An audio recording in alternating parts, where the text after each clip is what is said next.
Dr. Kim Minho rubbed his tired eyes and looked at the clock on his computer screen. It was 3 in the morning at the Seoul Deep Space Communications Center, and he had been working for 14 hours straight. A massive radio dishes outside were pointed toward the Kepler 442 system, listening for any signals from New Busan, humanity's first colony on another planet. It had been 50 years since the first ships left Earth, carrying millions of people to start a new life among the stars. The journey took 25 years, and for the past 25 years, the colonists had been sending regular messages back to Earth. They told stories of blue skies, clean air, and fertile land. Children were born there who had never seen Earth. New Busan had become humanity's greatest achievement, but 3 months ago, messages stopped. Minho adjusted his headphones and fine-tuned the receiver. Space was full of natural radio signals from stars and planets, but he was looking for something different, something human. His computer screens showed waves of static rising and falling like ocean waves. He had been doing this job for 15 years, and he knew the difference between cosmic background noise and actual communication. Suddenly, something changed. The static pattern shifted, and Minho sat up straight in his chair.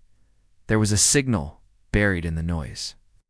He quickly adjusted the frequency and boosted the signal strength. What he heard next made his blood turn cold. It was a human voice, speaking Korean, but the words were broken by screams of pain and terror. Please, ... anyone listening. This is Dr. Park Sun-hee from New Busan General Hospital. We need help. It came from the sky 3 months ago. Ships. But not like our ships. They look alive, like giant insects. The creatures inside call themselves the Devourers. Minho's hand shook as he recorded the transmission. He had heard stories about possible alien life, but this was the first real contact. And it was a nightmare. The voice continued, weaker now. They don't just kill us. They keep us alive. They study us. They hurt us. They say we taste good. They're taking our children first, the youngest ones, put them in cages like animals. Static filled the signal for several minutes. Minho adjusted the controls, trying to clear the interference. When the voice returned, it was different. Younger. My name is Lee Jisoo. I'm 12 years old. I'm hiding in the old subway tunnels with my little brother. Mom and Papa are gone. The monsters took them last week. There are maybe 100 of us left down here. We can hear them above us, looking for us. They make these clicking sounds. When they hunt, the girl's voice was brave, but Minho could hear her crying. The older kids say Earth will send help. They say Earth never forgets its people. But it's been so long. Are you still there? Do you remember us? More static. Then another voice, this one an adult man speaking in rapid panicked Korean. This is Commander Oh Taejin of the New Busan Defense Force. If anyone receives this, you must warn Earth. The Devourers are not just raiders. They're farmers. They travel from star to star, finding worlds with intelligent life. They don't destroy planets. They keep them. They use the people as food sources. They've been doing this. For thousands of years, the man's voice broke. They showed us recordings of other worlds, other species, all of them screaming, all of them begging for help that never came. They do this to break our spirits, to make us give up hope. But we won't give up. We're human. We don't surrender. The transmission grew weaker. Minho boosted the signal as much as he could, but he knew he was losing it. The voice came through in fragments. They're coming back. Underground. Found our hiding place. ... Tell Earth. Tell them we never stopped believing. Tell them we never stopped hoping. Then came the sound that would haunt Minho's dreams for the rest of his life. The clicking sounds the girl had described, followed by inhuman screeches and human screams. The transmission cut to static. Minho sat in his chair, staring at the speakers. His entire body was shaking. He replayed the recording, hoping he had imagined it, but every word was there. Every scream. Every plea for help. He picked up his phone and called Director Lee Sumin at the Global Defense Council. She answered on the first ring. Director Lee, this is Dr. Kim Min-ho at Seoul Deep Space. I've received a transmission from New Busan. It's bad. It's very bad. What kind of transmission? Aliens? They called themselves the Devourers? They've taken the colony there, using our people as food. Director, there are children involved. We have to do something. There was silence on the other end of the line. Then Director Lee spoke, her voice cold and hard. Send me everything. Every recording, every data file. I'm calling an emergency session of the Defense Council. Dr. Kim, you've just changed everything. As Min-ho uploaded the files, he thought about the girl in the tunnels. Jisoo, 12 years old. Brave enough to send a message across the stars, hoping someone would hear her, someone would care. He looked out the window at the night sky. Somewhere out there, in the darkness between the stars, the survivors of New Busan were waiting. They were counting on Earth to remember them, to come for them. Min-ho made a promise to himself. They would not wait in vain. Director Lee Soo-min sat in the emergency meeting room, watching the faces of world leaders on the large screens around her. The recording from New Busan had been playing for 10 minutes, and the room was completely silent. She could see the shock and anger on every face. Presidents, prime ministers, and military commanders from every nation on Earth were listening to the screams of their own people. When the recording ended, the silence stretched for another full minute. Then the President of the United States spoke first. How many people did we send to New Busan? 50 million, replied Director Lee. Families, scientists, engineers, teachers, children who have never seen Earth. It was supposed to be humanity's greatest success story. The Prime Minister of Japan leaned forward, and now they're being used as food by aliens. How long ago did this happen? Based on the timestamps, the attack began 3 months ago. Stopped receiving regular communications at that time, but we thought it was just equipment failure. The President of Brazil slammed his hand on his desk. 3 months. Our people have been suffering for 3 months, while we did nothing. We didn't know, said Director Lee quietly, but we know now. General Park Ji-won, the military advisor, stood up and activated a holographic display. I've been reviewing our defensive capabilities. We have approximately 500 ships in the Earth Defense Fleet. Most are designed for asteroid mining, protection, and patrol duties. We've never built ships for interstellar war, and we build them now, said the President of Russia. How long would it take to build a proper war fleet? Years, but we don't have years. Those people are dying right now. The Chinese premier spoke up. What about the ships we already have? Can we modify them? General Park nodded. We can upgrade weapon systems, add armor plating, increase the nuclear arsenal. It won't be perfect, but it might be enough. The biggest problem is the journey time. It takes 25 years to reach Kepler 442. No, said Director Lee firmly.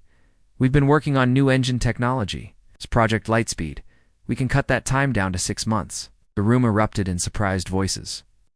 The Australian Prime Minister spoke over the noise. 6 months? Technology was theoretical? It was theoretical 3 days ago? Now it's our only option. We're going to make it work. Admiral Choi Dae-yeon, who had been silent until now, stood up. He was 60 years old, with gray hair and scars from the Mars mining conflicts. His voice was calm, but deadly serious. I volunteer. To lead the mission, give me every ship we have, and to million personnel. We're going to bring our people home. The President of South Korea looked directly at him. Admiral, this isn't a rescue mission.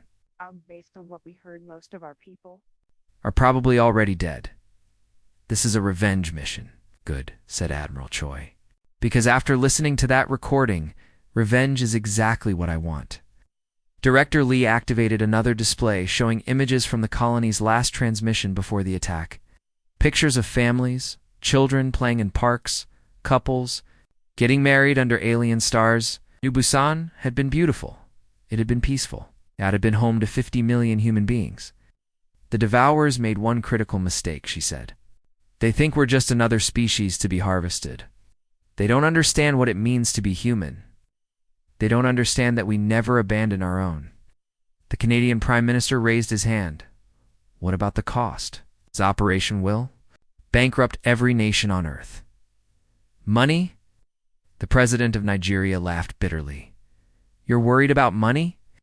Our children are in cages on an alien world, and you're worried about money? Every nation contributes everything they have, said Director Lee. Every ship, every weapon, every soldier. We empty our treasuries. We shut down non-essential programs. We focus everything on this mission. The British Prime Minister nodded. Agreed. What about the aliens? Do we try to communicate with them first? Maybe negotiate? Admiral Choi's expression hardened. 3 days ago, we received another transmission. Not from our people, from the Devourers themselves. Activated an audio file. The voice that emerged was inhuman, like metal scraping against stone, but it spoke perfect English.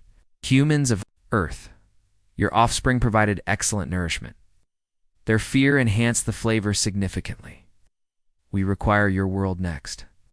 Surrender immediately, or we will harvest you as we harvested them. You have 1 year to comply. The message ended, and the room erupted in angry shouts. The president of Mexico stood up, his face red with rage. They're threatening Earth. They're threatening our families. They made a mistake, said Admiral Choi. Quietly, they should have just stayed quiet and hoped we never found out what happened. Instead, they threatened us.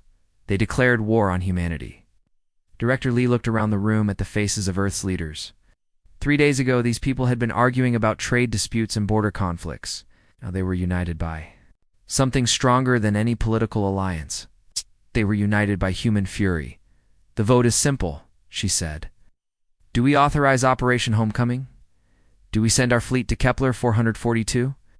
The vote was unanimous. 57 nations. 27 yes votes. 0 opposition. Then it's decided, said Admiral Choi. We have 6 months to prepare. 6 months to build the largest military force in human history. 6 months to become the nightmare that monsters have nightmares about. As the meeting ended, Director Lee looked up at the ceiling. Somewhere beyond the atmosphere, beyond the solar system, the survivors of New Busan were waiting. They were counting on Earth to remember them. Earth had not forgotten. Earth was coming. And Earth was very, very angry. Captain Han Yuna stood on the bridge of the destroyer Incheon, watching the stars through the massive view screen. It had been 3 months since the Earth fleet left home, and they were now halfway to the Kepler 442 system. Around her ship, 499 other vessels moved through space like a school of metal fish, all heading toward the same destination. The fleet was impressive. Battleships as large as city blocks, destroyers built for speed and firepower, and support ships carrying everything from medical supplies to nuclear weapons. 2 million people from Earth, all united by the same purpose: bring their people home and make the aliens pay. Captain, called out Lieutenant Kim Sora. From the communications station, we're receiving a distress signal from the scout ship Busan. Han Yuna turned quickly. Put it through. The voice of Commander Nam Ji-hoon crackled through the speakers. This is Busan. We've encountered unknown vessels. They're not like anything in our databases. They look ... alive. How many ships? Asked Han Yuna 3. But Captain, they're coming straight at us. No attempts to communicate. They're attacking. Over the view screen, Han Yuna could see bright flashes of light in the distance. The battle was already happening. All ships, this is Incheon. We have contact with hostile alien vessels. Now, move to assist Busan. The fleet changed direction, but they were too far away. The flashes of light grew brighter, then suddenly stopped. The silence that followed was terrible. Busan, report your status. Han Yuna called into her microphone. No response. Busan, please respond.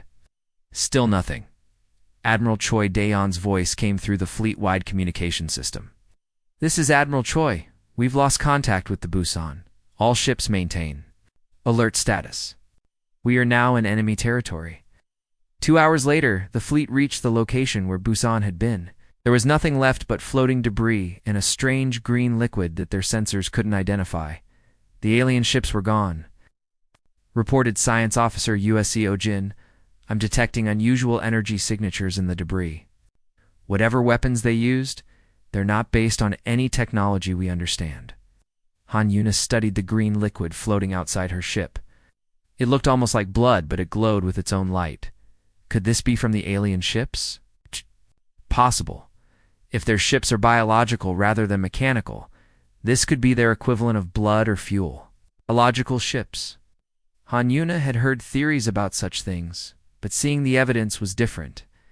You mean their ships are alive? I would explain why they look organic in our sensor readings. They're not built, they're grown. Over the next month, the fleet encountered more alien scouts. Each battle taught them something new about their enemy. The Devourer ships were indeed alive, with hulls that could heal damage and weapons that fired some kind of acid. They were fast and could change direction in ways that seemed impossible, but they had weaknesses too. Their ships feel pain, reported. Captain Lee Minwoo, after a successful battle against 5 alien vessels, when we hit them with plasma cannons, they actually screamed. We could hear it through our hull. Pain means they can be killed, said Admiral Choi during a fleet meeting, and if they can be killed, we can win this war. The aliens seemed to be testing the human fleet, sending small groups to probe their defenses. Each attack was different, as if they were learning from each encounter. But the humans were learning too. They're trying to understand us, observed Dr. Kang Min-soo, the fleet's alien specialist. They want to know how we fight, how we think. They're preparing for a larger battle. Let them prepare, said Admiral Choi. We're preparing too. The fleet's weapons were upgraded after each encounter. The humans discovered that the aliens' biological ships were vulnerable to extreme heat and certain types of radiation. They modified their plasma cannons and nuclear warheads accordingly. They also learned about the aliens themselves. During one battle, a damaged alien ship was boarded before it could self-destruct. The creatures inside were tall, with 4 arms and gray skin that looked like leather. They had large black eyes and mouths full of sharp teeth. When cornered, they tried to eat the human soldiers who captured them. They're not just called devourers, reported the boarding team leader. They literally try to devour everything. They attacked us with their teeth, not weapons. Disgusting, muttered Admiral Choi. What about their technology? Their ships are grown, not built. They use some kind of biological engineering. The controls are operated by touch, and the ship responds to the pilot's thoughts. Can we use their ships? No, sir. Ship died.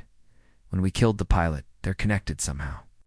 As they got closer to Kepler 442, the alien attacks became more frequent. Sometimes 10 ships would attack at once, sometimes 20.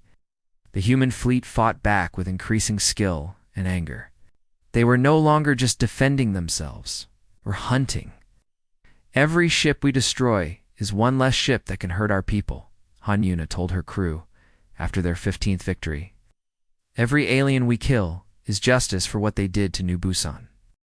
The crew cheered, but Han Yuna could see the worry in their eyes.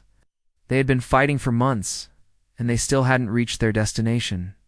How many more aliens were waiting for them? How many more battles would they have to fight, Captain? Reported Lieutenant Kim Sora. We're receiving a transmission from Admiral Choi. The scout ships have detected the Kepler 442 system. We'll arrive in 72 hours. Han Yuna looked at the stars ahead. Somewhere in that darkness, the survivors of New Busan were waiting. If there were any survivors left, all stations prepare for battle, she announced. We're almost home. Admiral Choi Daeon stared at the tactical display on his flagship's bridge, and what he saw made his blood run cold. The Kepler 442 system stretched out before them, but it was nothing like the peaceful colony reports from 50 years ago. The space around New Busan was filled with alien ships. Hundreds of them, maybe thousands. Sir, reported Communications Officer USAO Jin, her voice shaking, our sensors are counting over 2,000 enemy vessels. They're arranged in defensive formations around the planet. Through the massive view screen, Admiral Choi could see the alien fleet. The ships looked like enormous insects, their hulls pulsing with green and purple lights. Some were as large as Earth's biggest battleships, while others were smaller, but moved in swarms like angry wasps. What about the planet? Choi, Sir, New Busan's atmosphere has been changed. Blue skies are gone. Everything looks green and yellow now. We're detecting massive structures on the surface that weren't there before. Admiral Choi closed his eyes for a moment. Those structures were probably feeding pens, prison camps, places where the aliens kept humans like farm animals. Are we receiving any signals from the planet? Yes, sir. Very weak, but there's definitely human communication coming from underground. Someone is still alive down there, the Admiral opened. His eyes put me through to the fleet. Yuseojin nodded and opened the communication channel. All ships, this is Admiral Choi. What you see before you is the enemy that destroyed our colony and enslaved our people. They outnumber us 4-1. They think this makes them safe. They're wrong. Through the view screen, he could see the alien fleet beginning to move.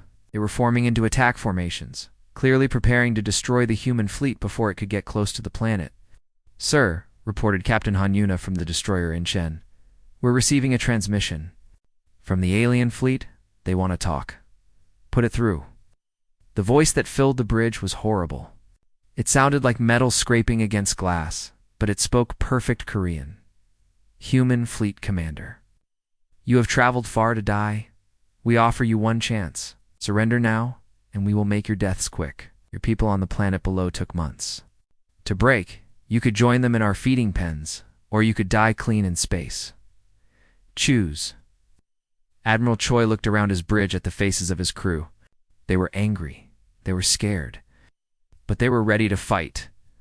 Open a channel to the aliens, he ordered, and make sure this goes out on all frequencies, including the planet. The communication was established. Admiral Choi stood up and walked to the center of the bridge. This is Admiral Choi Dae-yoon of the Earth Fleet. 3 months ago, you made a mistake. You hurt our people. You took our children. You threatened our world. Now you're going to learn what happens when you make humanity angry. He paused, then continued. We heard their screams. We came for them. And now you die.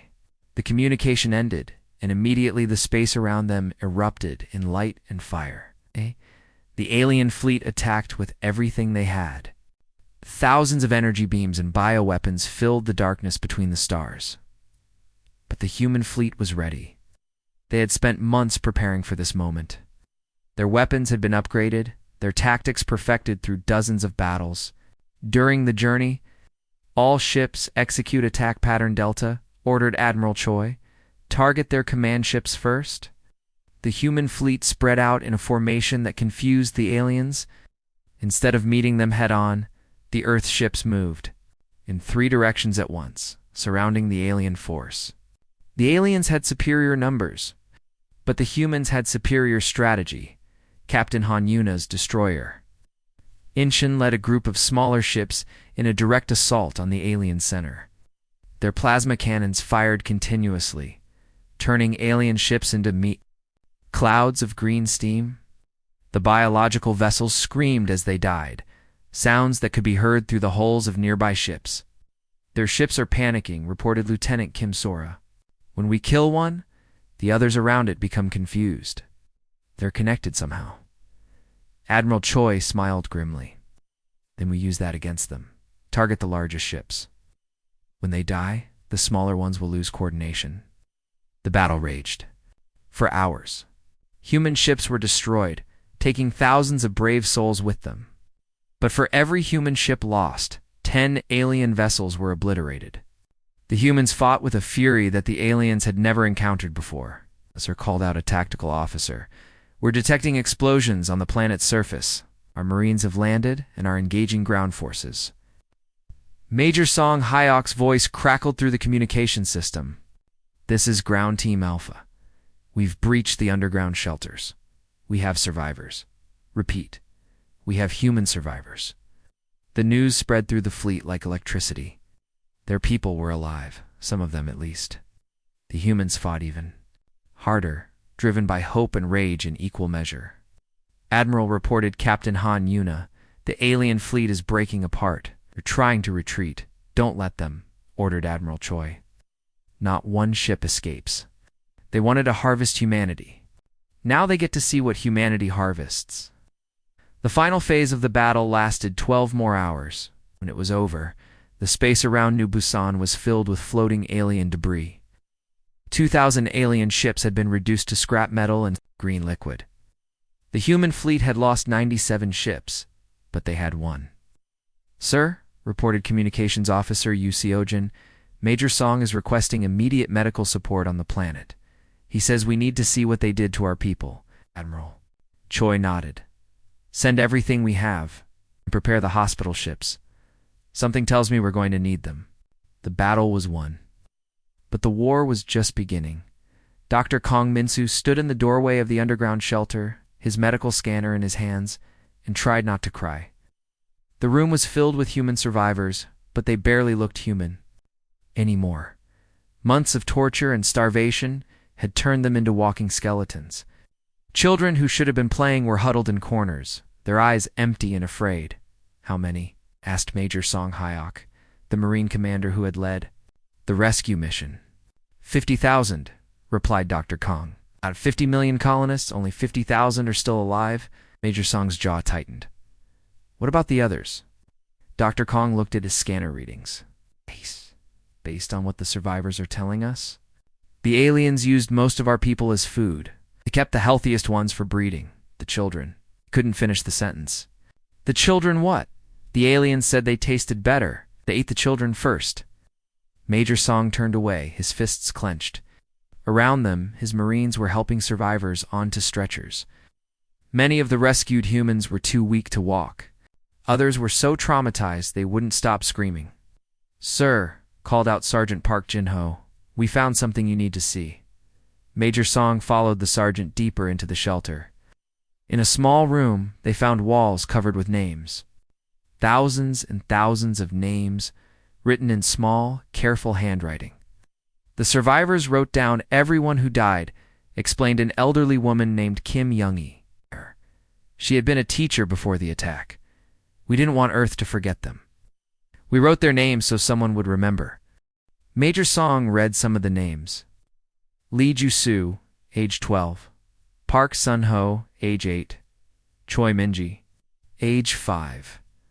Children who had been born on New Busan and had never seen Earth. Children who would never grow up. We're going to remember them, he promised the old woman. All of them. Above ground, Admiral Choi Daeon stood in the ruins of New Bisan's capital city. The buildings were still there, but they had been changed. The aliens had built strange, organic structures on top of the human buildings.